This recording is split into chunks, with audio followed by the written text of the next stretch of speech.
Bum, bum, bum, bum. Hey, there's everybody. Come on in here. Janice, the rest of you, where are you?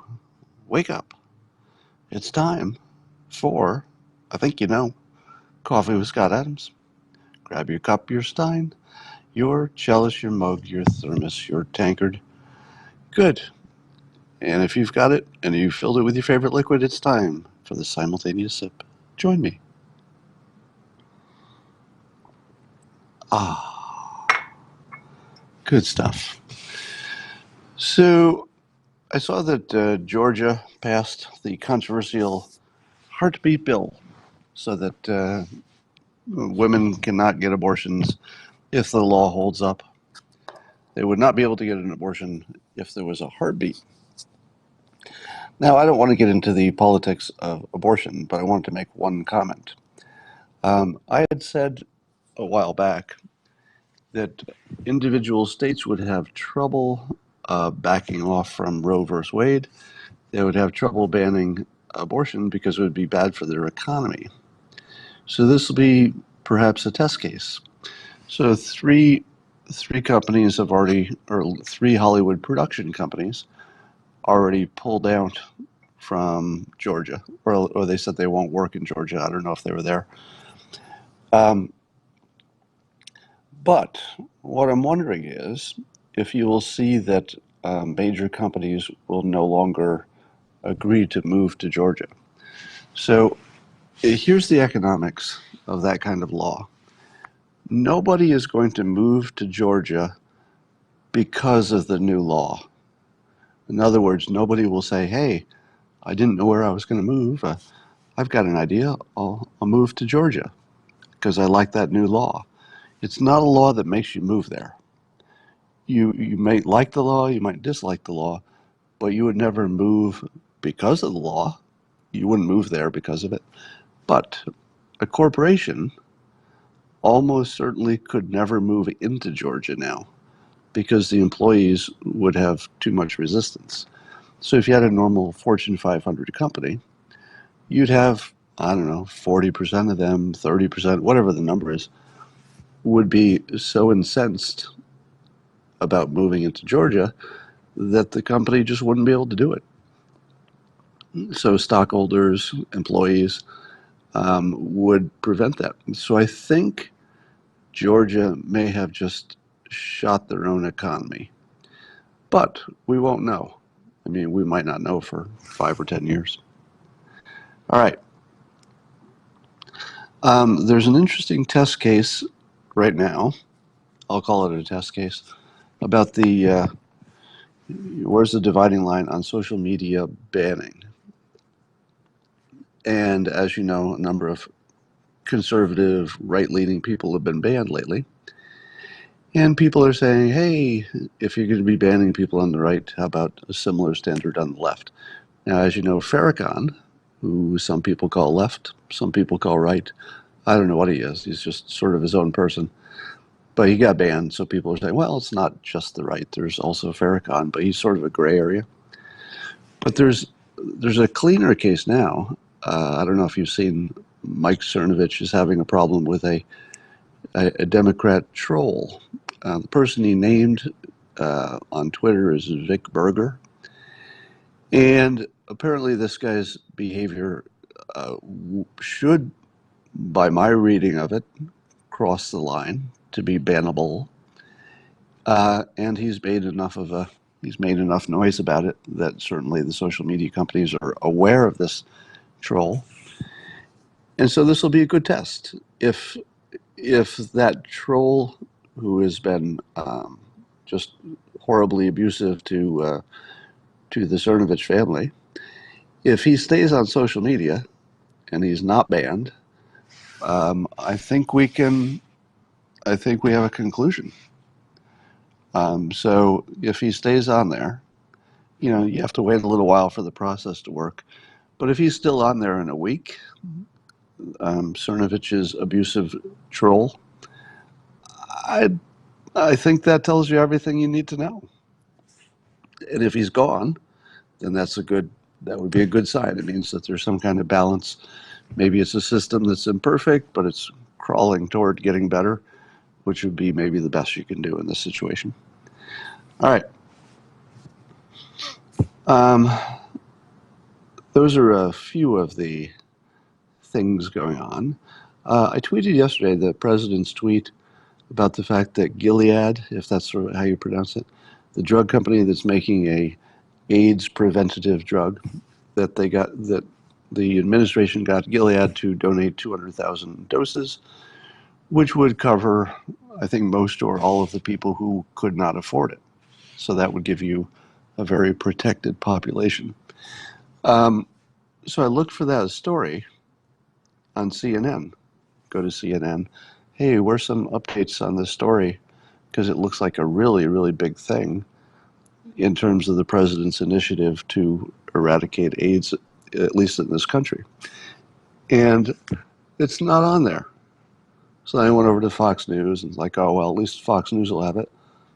And it's not on there, unless I missed it. And then I Googled it. And I thought, well, at least we'll have, some other news outlets. And the only one I could find was the Washington Examiner, a very pro-Trump, smaller publication. And I thought to myself, is this fake news? I'm not even. So you're saying somebody's saying that Fox Business covered it. And somebody else is saying that the New York Times as well. Do a search on it. Do a search on that. It feels as though it's being suppressed, doesn't it? To me, it seems like it should have been one of the biggest stories in the world. So somebody says here, James Wood says he will not be on Twitter until everyone has free speech. Well, I guess James Woods will not be on Twitter because I'm not sure if free speech quite applies to a private organization, but you want to get as close to it as you can.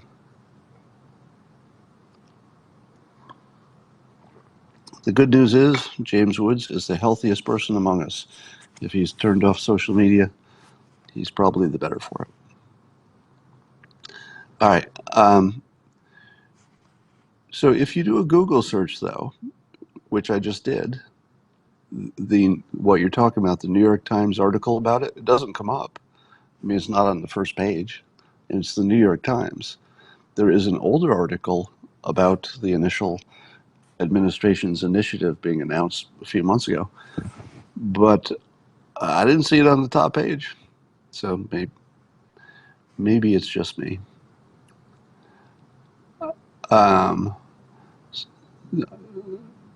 Somebody says they got the New York Times hit as the first one. Well, it was the first place, but I think it's an older article.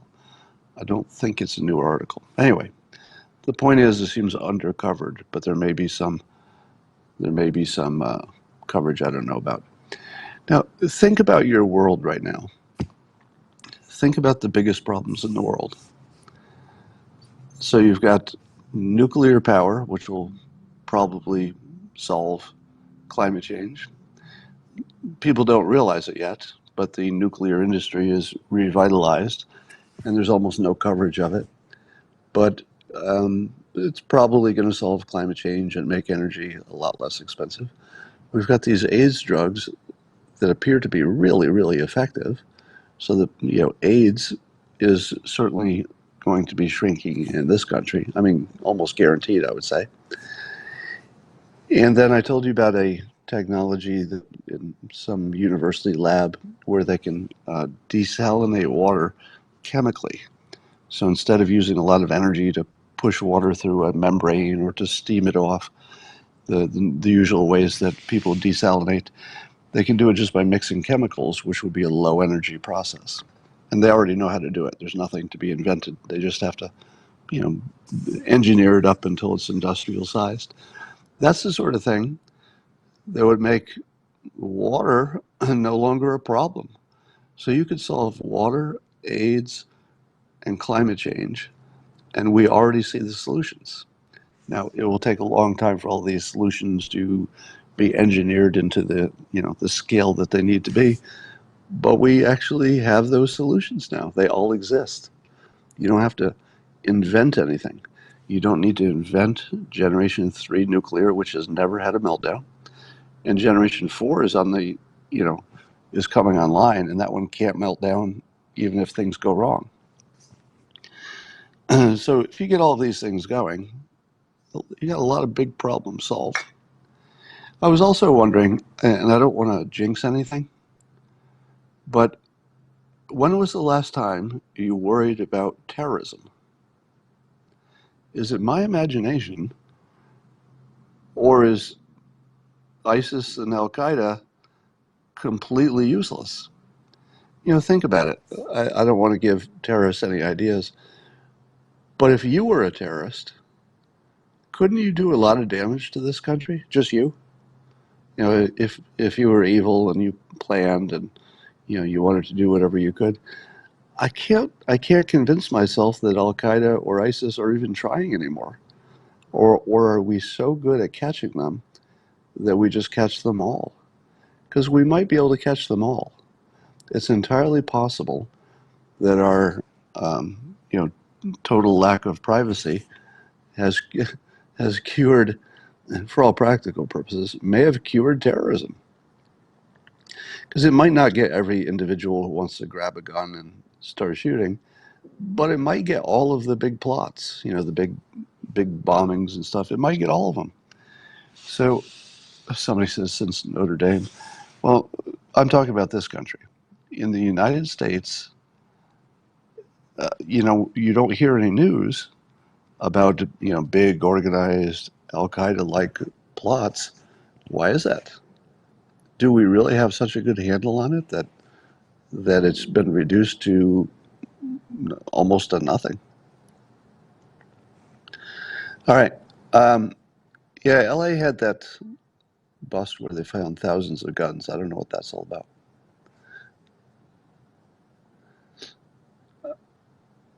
Somebody says we have many terrorist cells across the U.S. just waiting. Well, wouldn't you think, with all of the incentive that the bad guys have, wouldn't you think there would be more successful attacks? All right. Yeah, I know the caliphate is destroyed, but they seem ineffective. So it almost seems as if terrorism is no longer a big deal. So you've got the Syrian war has wound down. You've got North Korea is just trying to get some attention, but they don't seem to be serious about nuking us. You've got the, let me tell you, let me make another prediction. I want to say very clearly that you should never get financial advice from cartoonists. Never get financial advice from cartoonists. So what follows is not financial advice. But when you're looking at the China trade negotiations and it brings the stock market down, what would you predict is going to happen with Chinese trade negotiations? Is there anyone that thinks we'll never reach an agreement? Does anyone think it won't be solved? Because even if we don't reach an agreement, we'll just tariff each other until some kind of stable situation is created just from the tariffs. So there's almost no scenario in which things don't get worked out. China wants to work it out. Trump wants to work it out. It's going to be hard. You always have some walkaways. You always have some threats. This might be the most obvious stock buying opportunity that you'll see in a long time. It's sort of a fake problem. It's a problem that you talk about, but not a real problem, meaning that the US and China will get along. They will get along one way or another. Might be a month, might be 6 months, could take a year. But China and the United States, we're going to get along. It's impossible for me to see a scenario where things just unravel and the economy falls apart.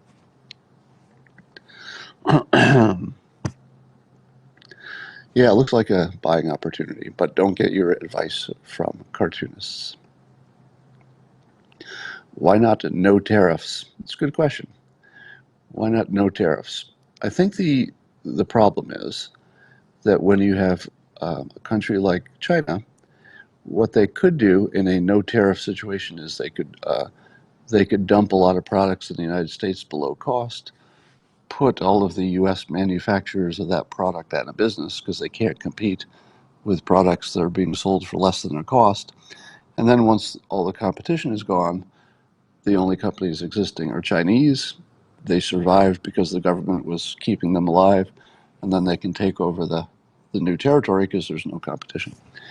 So there are ways that might not be the best example, but the thought is that if you had no tariffs, uh, one of the countries could cheat. There are a couple ways you can game the system.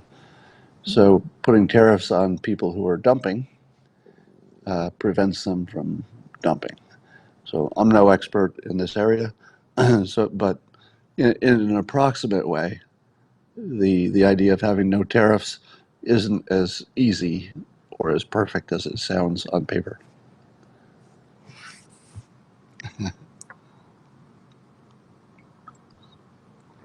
I think the funniest thing is that we're selling more soybeans to China. Now, I'm no doctor, but I definitely avoid soy whenever I can. How many of you avoid soy for health reasons? Not so much health reasons. I'm not saying it's unhealthy, but the idea that it does some mimicry with your hormones that you might not want. I don't know if that's true, by the way. I'm not a scientist, but it's in the news. People talk about it. I could swear that I could feel it. I don't know if that's true, but my impression is that when I ate a lot of soy, I could actually feel the difference in my chemical makeup, but that might have been psychological. Yeah, look at you. It's a lot of soy avoiders. It would be hilarious if we ended up selling soy only to China and it completely changed the nation of, it just completely changed who they are. Um, Somebody says that hormone stuff is BS. Maybe. I don't know. I just know that I feel different when I eat it than when I don't. And if it's psychological, it's psychological. But psychology is real too. Wow, there's a lot of people who avoid it here. All right. Does anybody have any? Uh, oh, so I saw a tweet yesterday that I was going to retweet. It was from Kamala Harris, and it was one of these lawyerly tweets about what Trump did or did not do about his indictment or a subpoena and it was so boring. I just thought the big problem with Kamala, have you noticed this? Nothing she does looks um, genuine or human. And it's the lawyer problem. Kamala Harris is a lawyer, and for all I know, she's really good at being a lawyer. But you take that lawyer skill set, and it doesn't translate as perfectly to giving a rally speech as you'd like. And I asked myself, how could somebody with a lawyer background ever beat Trump in an election? I feel as if that's the worst trade-off. Now, was Biden a lawyer? Can somebody fill me in? Biden was an attorney before he was a politician, right? But he's been a politician so long that I would call him a politician at this point, not a lawyer. Uh, so at least Joe Biden knows how to talk like an ordinary person. When you listen to Kamala, she just doesn't talk like ordinary people talk. She's a little plastic, a little bit. It looks like she's not comfortable with who she is, which is not saying she's not comfortable, but the way it comes off. The impression she leaves is that she's putting on a play, and it's not believable. It's sort of the Hillary problem. And when I say it's the Hillary problem, before anybody jumps on me and says, you're being sexist, I mean the lawyer problem. Yeah, Hillary Clinton was a lawyer. Kamala is a lawyer.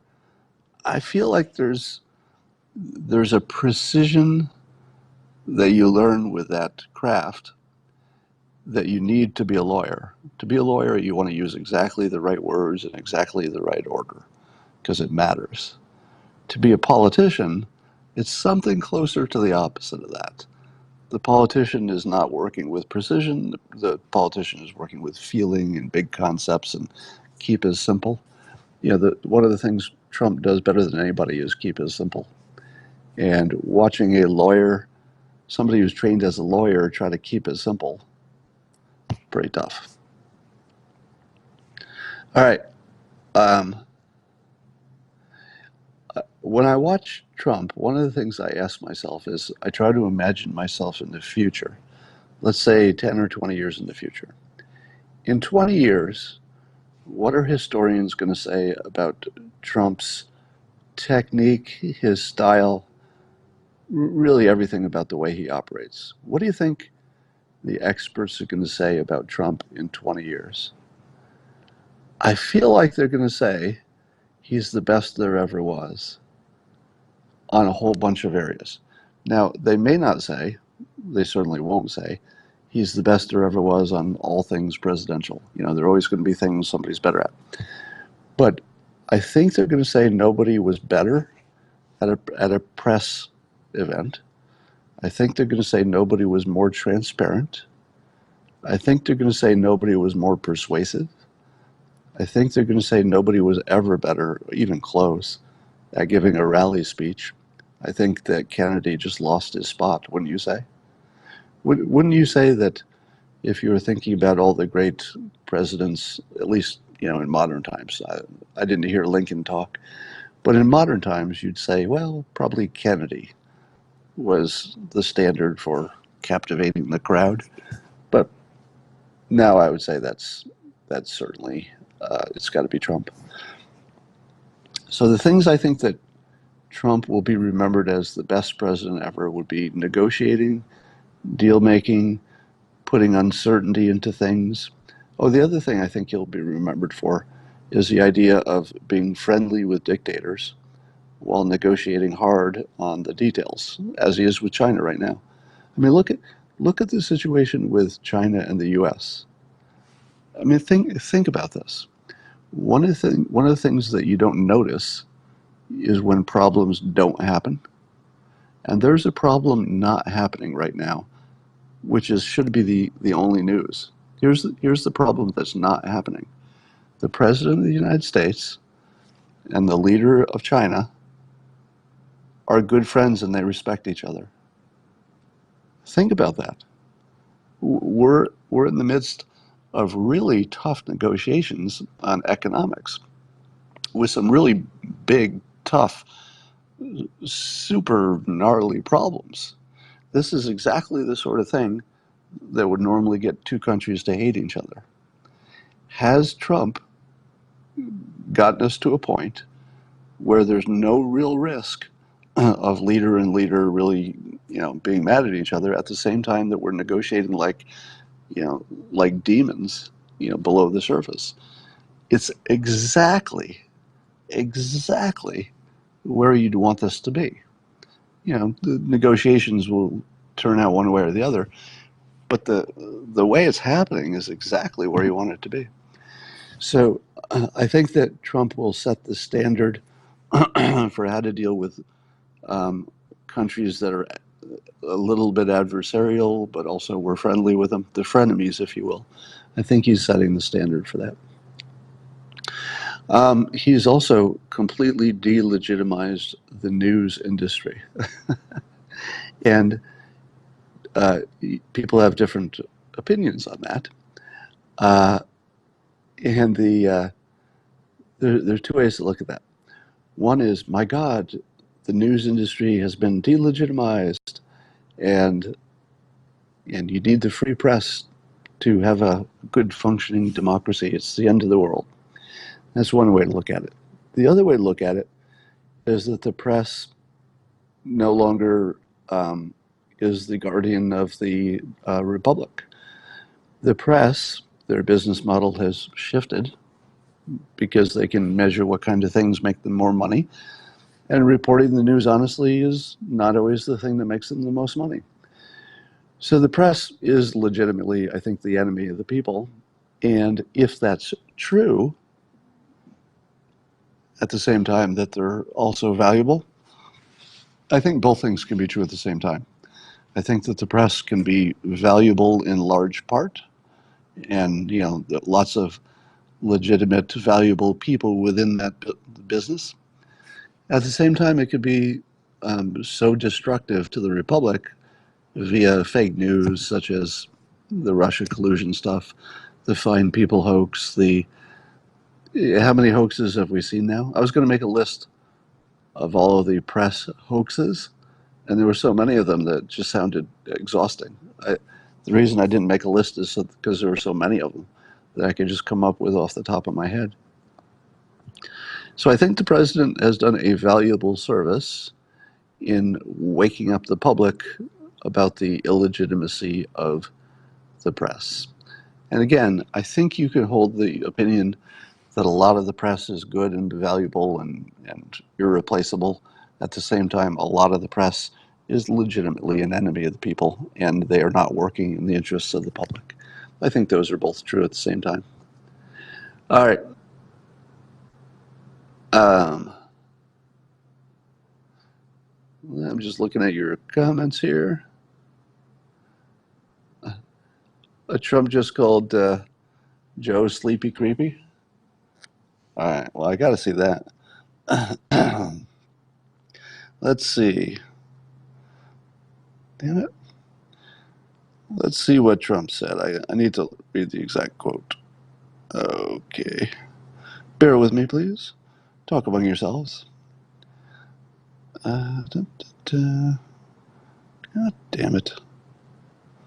Whenever I try to look, seriously? Whenever I try to find anything while people are watching, it all goes wrong.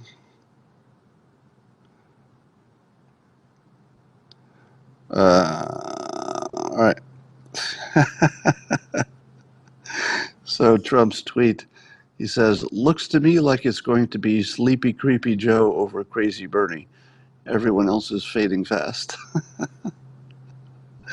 So he's calling him Sleepy Creepy. Now, the fact that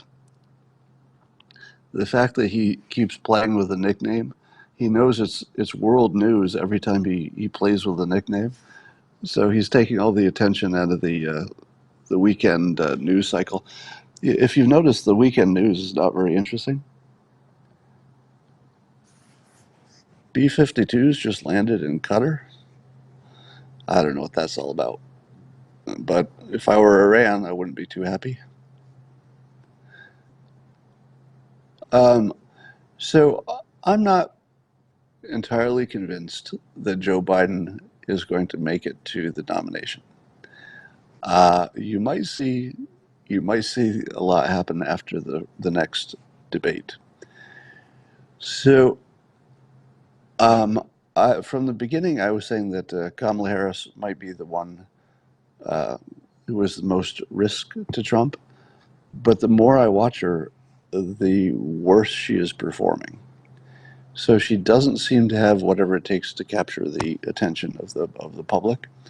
So I think that unless Biden self-destructs, he might make it. He might make it to the nomination. We'll see.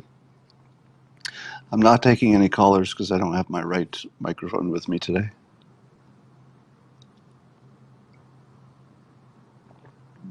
All right. The child videos. I can't imagine Biden winning. It feels to me, I almost feel as if Trump wants Biden. Doesn't it seem like Biden would be the best matchup for Trump? Because you don't want to run against anybody who has a natural contingent, right? You don't want to run somebody who has nailed down the black vote or nailed down the woman vote or nailed down the gay vote. Running against any one of those people would be a little harder, but running against somebody who's just the bad version of himself, I mean, that just feels like the easiest thing in the world. Oh, so I see questions about Kerry and Iran. Well, so the issue is that Trump has accused John Kerry of maybe negotiating with Iran or advising Iran against the interests of the United States. And of course, John Kerry says that's ridiculous. He's just doing what all former heads or former secretaries of state did, which is keep in touch. That doesn't sound even slightly true to me. As political lies go, some of them sound a little bit true. Some of them sound, well, I could see why you'd say that's true. But when John Kerry says that his conversations with Iran are nothing more than him staying in touch with the people that he was in touch with when he was in office, that doesn't even sound slightly honest. I can't believe that of all the people John Kerry wanted to stay in touch with, it was the Iranian government, because they'll be friends forever. Or what did he think that was going to be about? I mean, what did he think was going to happen? So I can't quite bring myself to think that John Kerry is actually working in the interests of Iran over the United States. Like I can't quite wrap my head around the thought that he would do it and do it somewhat publicly, because he's not really hiding the fact that he's visiting with Iran, right? That's not like a big secret. His daughter's husband is married to Iranian VP. So he has some connections over there. But it would not surprise me. It would not surprise me if he said some negative things about Trump in Iran. How could he not? If he was talking to people he knows and he was talking to them privately, I just don't think he was helpful. So I certainly wonder what's going on over there. So none of that is good, but I doubt it rises to the level of prosecution. But none of it looks good. His son-in-law is Iranian, somebody is saying. Well, but I don't know that that would make him want to, just the fact that he has an Iranian connection doesn't tell you that he wants to favor Iran over the United States. I don't think that would be enough. Yeah, shouldn't Americans be allowed to talk to foreign governments? Yeah. So I doubt it could be prosecuted. It just seems like a really, really bad thing for him to be doing as a patriot, as an American. It's hard to square it. So I just don't know enough about that. He's trying to salvage the nuclear deal. What's to salvage? I don't see how that could be salvaged. By the way, look at all the deals. How many deals has Trump canceled? He canceled the Paris Climate Accords, TPP. He canceled our trade deals with China, I guess. He canceled NAFTA, and he canceled the Iranian nuclear deal, TPP, yeah. That's a lot of canceling. And how many of them have worked out worse? So far, none, right? There are things that are in progress, and we don't know how they'll turn out. But as far as we know, nothing bad has happened yet, has it? So we'll see. All right. Well, I don't have much else to talk about. I'm going to go do some other things, and I will talk to you later.